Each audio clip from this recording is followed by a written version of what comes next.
บายดีมื้อนี้ก็มาพบกับเรา2คนนะมื้อนี้เฮากับสิมาเฮ็ดคลิปเกี่ยวกับการจีบสาวขอเบอร์สาวแล้วก็ขอเฟซมาเบิ่งกันว่า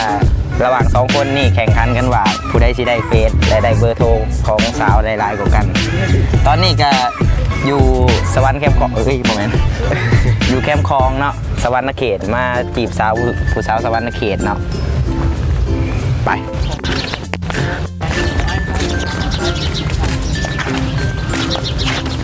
ได้ยินอยู่เนาะตอนนี้ก็เขาลงคนกับกำลังเข้างานเนาะเจ๊กับเราแน่แนมหาสาวบึงอยู่ตอนนี้ยังโบเห็นเนาะตอนนี้ก็กำลังย่างเข้างานไปหยอกผู้สาวกัน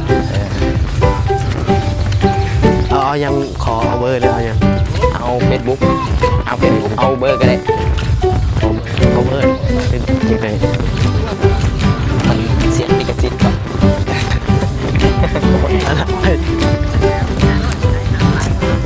ตอนนี้เกิดบางอย่างเขาห้ามเปิดเขาเบอร์แต่ว่าเขาจะอยู่กับแฟนเขาก็เลยลีกไปกัน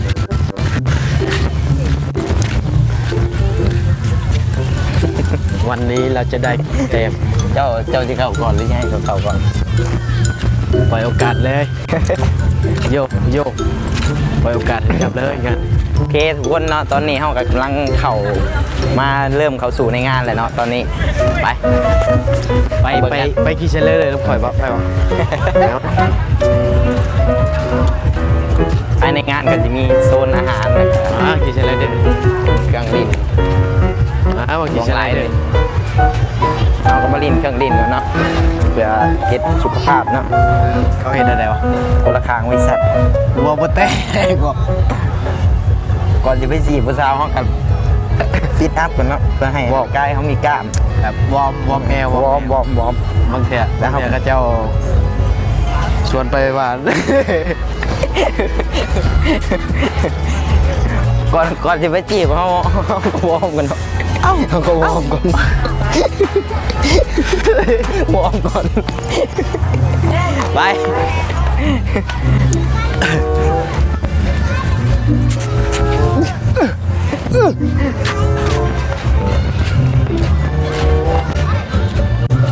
แอนสุบิ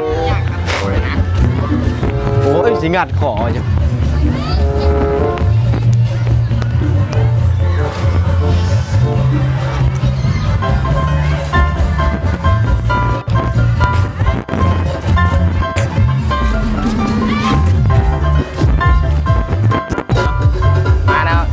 ตอนนี้เขาก็ได้เห็นผู้สาวเลย2คนเนาะนั่งกินอาหารอยู่แล้วที่เราเข้าไปจีบเข้าไปขอเฟซเบิร์กเป็นไงไป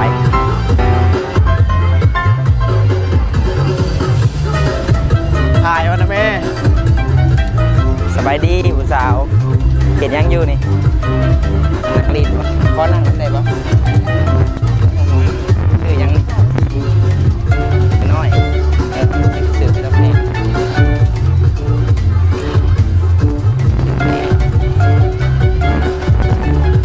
แล้ว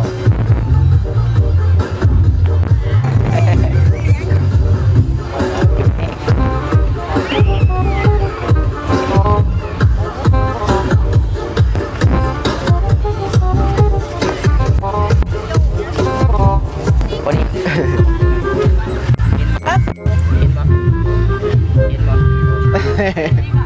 ห็นอนาคตของเรา2คนขอเปลี่ยนตามประมาณตรงประมาณนี้เปล่าเลยกระดังลงก่อนแล้ววันนี้ลินเฟสแม่นบอกคือตัวพูกก็รอพอก็มีเสียแต่มีลูกในหนึ่ง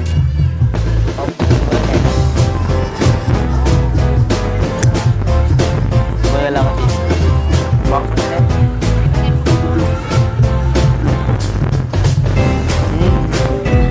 แล้วเราชมมีทางไปแล้วงาน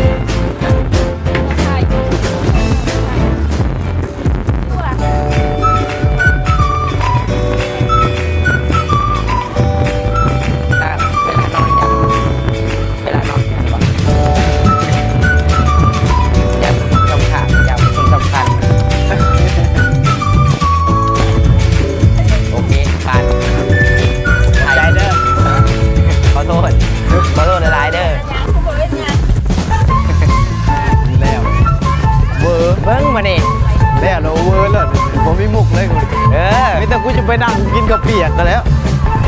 เอาบรินเลยวะ ผู้สาวซื้อขนมเลยผู้สาว ดูเท้าอะไรยังนี่ ฮะ ขนมยังนี่ขนมจีบบ่คอยมีแต่ขนมจีบก็ดูชื่ออยู่บ่ ตัวได้แสบนะ แซ่บทุกอันแซ่บหมด กล้อง แสบ กล้อง แส เท่าไห บ ร่ สั นี่ บเจ้าบ่ กล้องเท่าไหร่นี่ ต้อง8,000มีอยู่5 บาทชื่อได้บ่5 บาท บ่ได้บ่หายบ่ตาย แลนเลย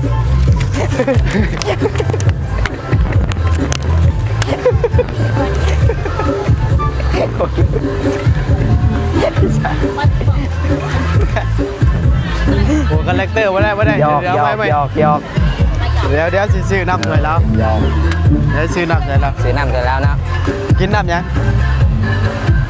แล้วมื้อนี้ อยากกินก่อนก็ได้ มื้อนี้จะมาซื้อน้ำจากผู้สาวเนาะ กูบ่าวกูบอกมาขายน้ำนี่ เอาน้ำแดงหรือเอาน้ำยัง กูบ่าวกูบอกมาขายน้ำนี่ เอาใคร เห็นบ่ ว่าสิขอเฟซเรามีแฟนแล้ว มีผัวแล้วบ่ เฮ้ย โอ้โหทรงประมาณนี้ดิพอจะเป็นผู้บ่าวเลยบ่หน้าตาประมาณนี้เลยทรงประมาณนี้เลย เขาจะเป็นพ่อของลูกเจ้าได้บ่ ได้ ได้บอกมีผัวเลยป้าก็ได้แล้ว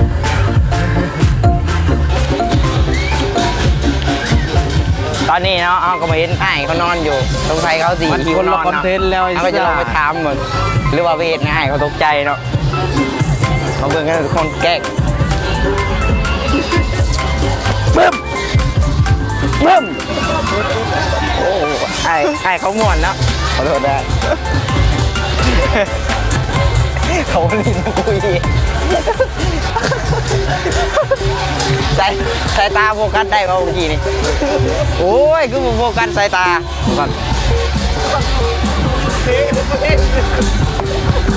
ขอโทษก่อนเขาถ่ายคลิปเขาถ่ายคลิปบอกการเล่นมึงต้องเตรียมเด้อฮะ มา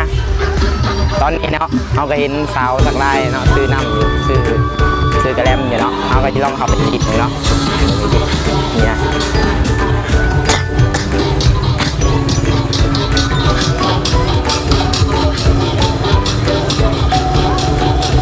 สบายดีผู้สาว เป็นนี่ซื้อน้ำบ่กินน้ำทุกคนอยากกินน้ำนี่ซื้อยังมีซื้อยังเพลงเลย แล้วฮะ อยากย่างน้ำใดบ่นี่ มีคนซื้อเลยท่านผู้ชมเอ้ย ขอย่างน้ำใดบ่ ไปเลยแล้วท่านผู้ชมจีบสาวที่ดังขยะบัดนี้ โอ้โหจบข่าวมาสาวนักเรียนคนมาจีบผมส่งสบายดีผู้สาว สบายดีคุณสาวขอเบอร์หน่อยได้ปะ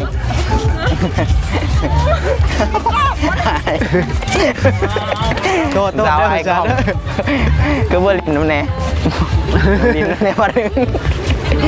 มาพอสาวนักเรียนแล้วทุกคนสาววิชาชีพที่ไปจีบสาววิชาชีพลองมึงว่าทรงเฮามันสิได้หรือบ่ เนี่ย เราจะผ่านหรือบ่ผ่านว่าเฮาสิหน้าแตกหรือบ่ไปบ่นี่ พอลูกอ่อนที่ข่อยนี่ก็สิบ่ผ่านนี่เขาดอก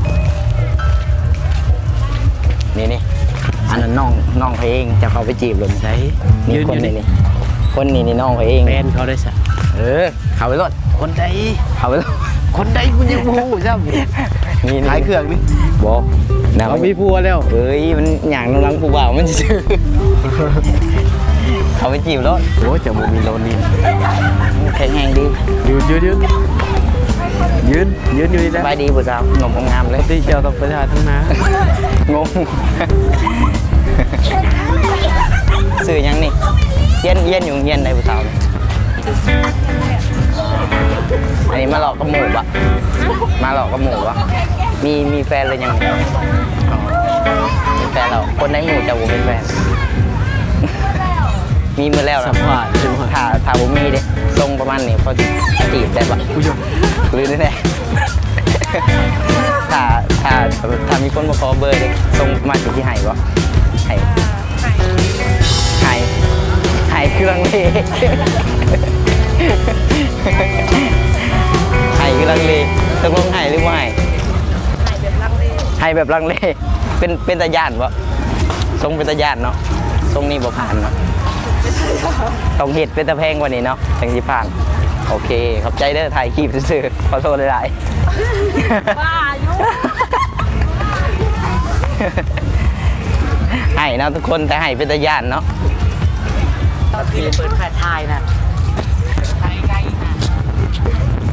สบายดีผู้สาวอยากรู้จักอ่ะตะแพง สื่อยังนี่สื่อครีมนี่ผู้บ่าวเลยบอก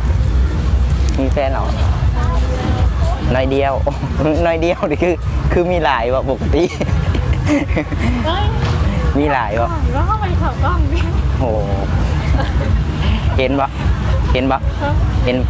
ห็นอนาคตของเราสองคนนั่นแหละอันนี้ถ้ามีผู้บ่าวมาจีบทรงประมาณนี้นะให้ผ่านบ่ให้ผ่านหรือบ่ให้ผ่านให้เต็ม10คนนี้ได้ให้ได้เฟซเด้เฟซให้บ่เฟซให้อยู่บ่อันนี้เป็นคนอยู่บ้านเลยสวรรณเขตเลยอยู่บ้านยังอยู่แถวละโคกอันนี้เขาเฟซเลยได้บ่เดี๋ยวที่แจกวาร์ปมาเลยให้บ่เอาอยากได้ของเจ้าตะแพงนะหักสีให้ได้เนาะเอาได้ได้เอาทั้งสองคนเลยเดี๋ยวที่แจกวะเอาให้เนี่ยเข้าหน้าโปรไฟล์ก็ได้เดี๋ยวถ่ายหรือว่าสีพิมพ์ให้บอกเอาหน้าโปรไฟล์ก็ได้เดี๋ยวถ่ายรูปมาโดยดีแล้วงามเดี๋ยวผู้บ่าวถ่ายไปหารัวๆเลยบริหารพี่น้องไม่กดต้องสีนะตรงปกเลยกดตรงเลยไปผ่านสายกันได้ด้วยอันนี้เฮียนอยู่ห้องเลยหรือว่าจบที่ 1แล้วเฮียนยุงเฮียนใดนี่บ่าวหลายบ่โอ้อยู่นี่เนี่ยเขาผ่านอยู่ว่ากันที่เป็นแฟนทรงประมาณทรงเจ้ามาทรงไหนทรงประมาณเขาที่ผ่านอยู่คุณหนักตาประมาณตอบได้ไหมให้ผ่านอยู่ว่าจิตซ่าอยู่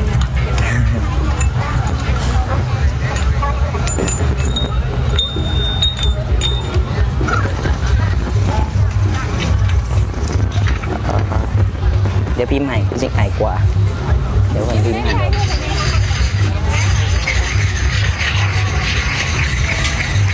ยิ้มดิปิดไหม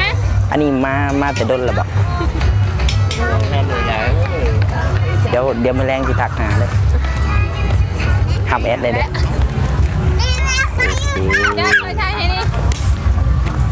ขอบใจเด้อขอโทษเลยล่ะอะไรเนาะทุกคนวันนี้เฮาก็สิได้จบคลิปแต่เพียงเท่านี้เลยเนาะเพราะว่าตอนนี้ก็ได้เวลามันมืดไปแล้วเนาะเดี๋ยวฝากทุกคนกดไลค์กดแชร์กดซับสไครต์ซับ